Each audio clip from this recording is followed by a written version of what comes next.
Bonjour les enfants, j'espère que vous allez bien. Je suis ravie de vous retrouver aujourd'hui pour une petite lecture. Donc pour cette semaine un petit peu raccourcie, comme vendredi c'est un jour férié, je vous propose de vous faire découvrir un nouveau livre. Ce livre s'intitule Le livre disparu. Il a été écrit par Colin Thompson, excusez-moi, qui est un écrivain et un illustrateur anglais et australien. Voici la page de couverture. On trouve le titre, le livre disparu, l'écrivain, une belle illustration et nous avons l'éditeur qui est en bas. Voilà pour la découverte de la page de couverture. Maintenant, nous allons nous intéresser à l'histoire.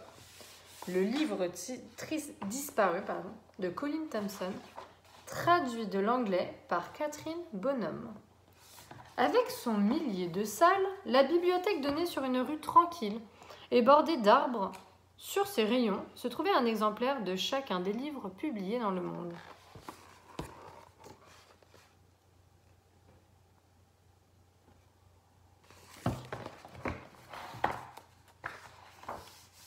Tous, non. Il en manquait un. 200 ans auparavant, quelqu'un avait caché sa fiche sous un tiroir et le livre avait tout bonnement disparu. Il avait pour titre « Comment ne jamais vieillir ».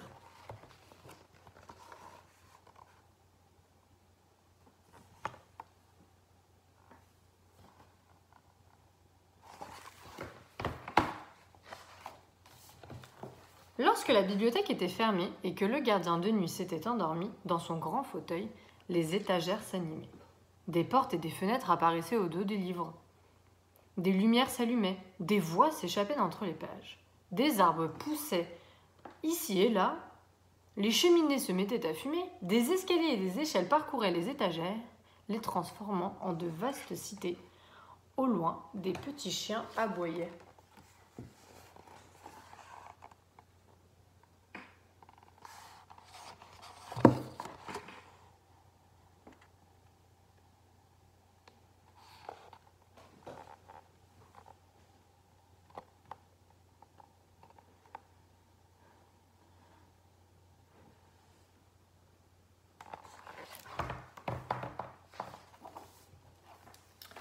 Sur un rayonnage de livres de cuisine, à la lettre C, dans l'album Confiture de coin 15 recettes, vivait la famille Robinson. Le père, la mère, la fille Lucie, très sérieuse, et le fils prénommé Peter. Peter était le seul à connaître l'existence du livre manquant. Une nuit, alors qu'il s'était faufilé dans le fichier où son chat Brian poursuivait une souris, il avait trouvé la fiche. Mais lorsqu'il avait voulu chercher le livre, un espace vide l'attendait, rempli de poussière.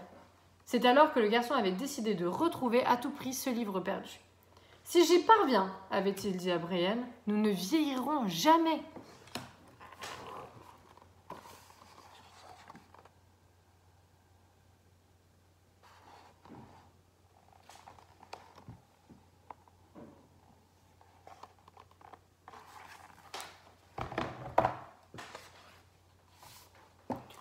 Les 2 années suivantes, Peter et Brian partirent chaque nuit à la recherche du livre perdu.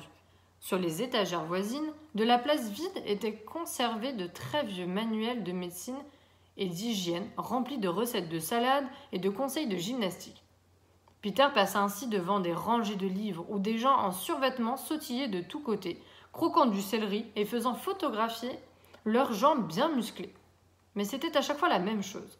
En les examinant de près, Peter voyait que tous ces gens avaient des rides autour des yeux. Ils vieillissaient, ils ne savaient donc rien du fameux livre.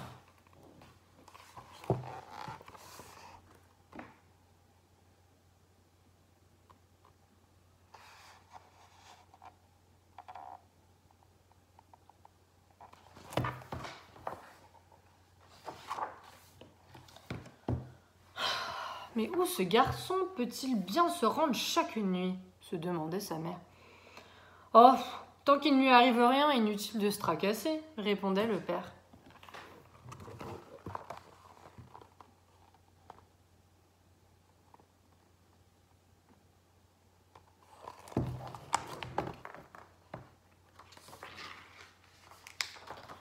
Peter parcourait la bibliothèque de salle en salle. Il traversait des réserves secrètes, remplies de livres interdits. Il se glissait le long d'étagères contenant des ouvrages ayant visiblement beaucoup servi, histoires de cow-boys, livres en braille, étrangement silencieux, plein de cités perdues.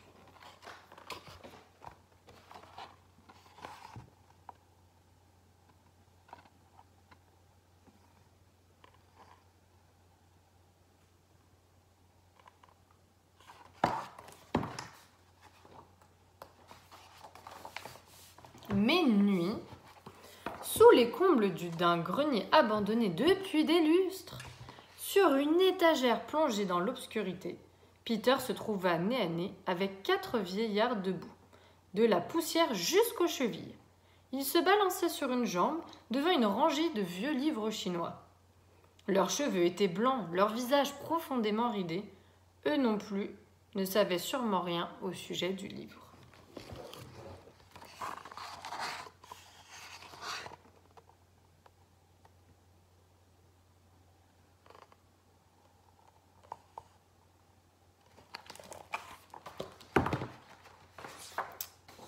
Peter les observa.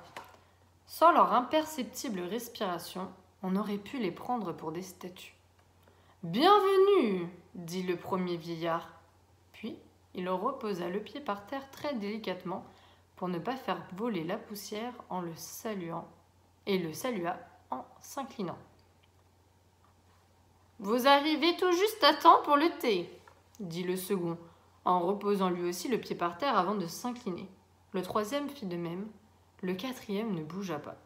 En s'approchant de lui, Peter s'aperçut qu'il dormait. « Nous n'avons pas beaucoup de visiteurs, reprit le premier vieillard. « Vous êtes le premier, dit le second.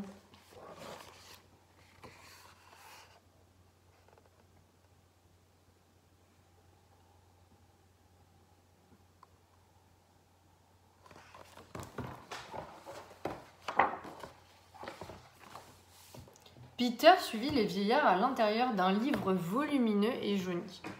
Il embaumait le parfum des épices et des souvenirs anciens. De luxueux tapis recouvraient le sol et le long des murs, des étagères laquées de rouge, abritaient des milliers d'objets. « Vous êtes venu pour cela, je présume, » dit le troisième vieillard en tendant un petit livre à Peter. Ce dernier le prit et lut les caractères pâlis. Comment ne jamais vieillir ou Manuel d'immortalité pour les débutants.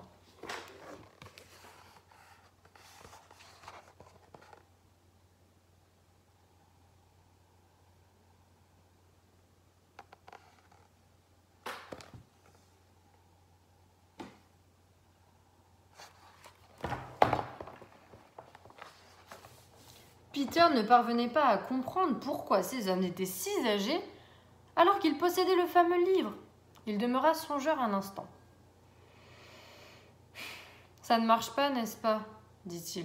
« Oh si, ça marche !» répondit l'un des vieillards. « Dans ce cas, pourquoi ?» commença Peter. « Pourquoi nous sommes si vieux ?»« Oui. Suis-moi, dit le vieillard. Je vais te montrer pourquoi. »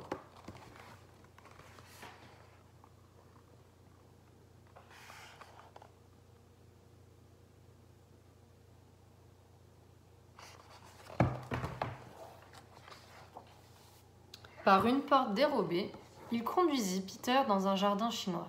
Le garçon n'avait jamais rien vu de plus beau. Une brise légère faisait frémir les arbres délicats. Leurs fleurs tombaient sur des bassins d'eau limpides où des poissons nageaient en silence.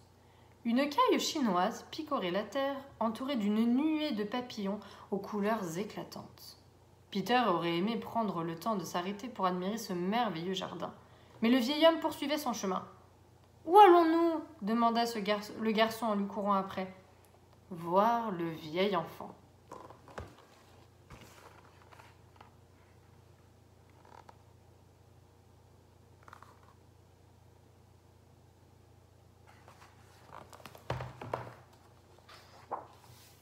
Peter suivit le vieil homme à travers un bois qui débouchait sur une clairière. Là, assis sur une immense chaise, trônait le vieil enfant. Il était à la fois jeune et vieux. Il paraissait avoir 10 ans et être en même temps sans âge.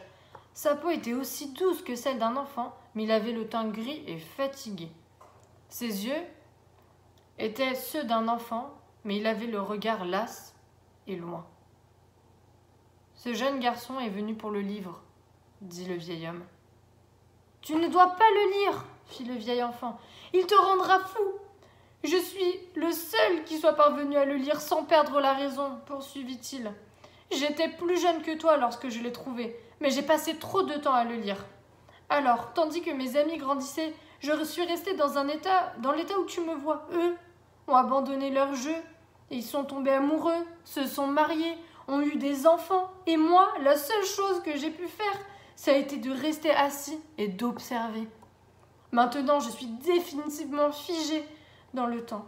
Je ne cesse de répéter que j'ai eu tout ce que je souhaitais, mais en réalité, je n'ai vécu que des perpétuels lendemains. Vivre éternellement revient à ne pas vivre du tout. Voilà pourquoi j'ai caché le livre.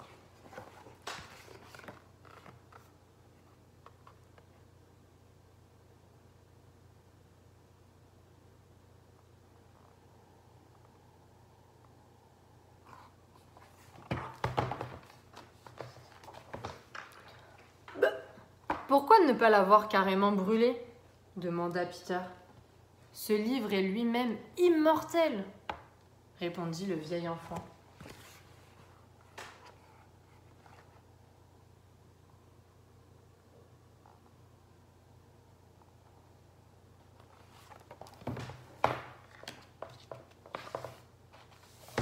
Peter regagna le jardin. Il éprouvait une certaine tristesse. Arrivé près du bassin, il s'assit et passa l'après-midi à observer les poissons. Eux aussi vieillissaient, mais ils étaient entourés de leurs enfants, nageant dans leur sillage. « Je ne le lirai jamais !» décida Peter. Il retourna auprès du vieil enfant.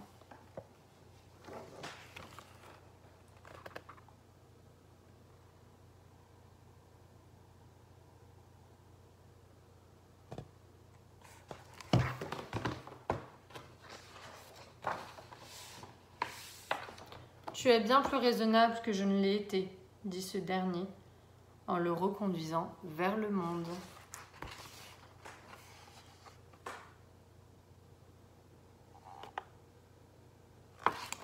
Et voilà les enfants, c'est l'histoire du livre disparu. J'espère que cette histoire vous a plu et que vous pourrez un jour feuilleter ce bel album car les illustrations sont juste magnifiques.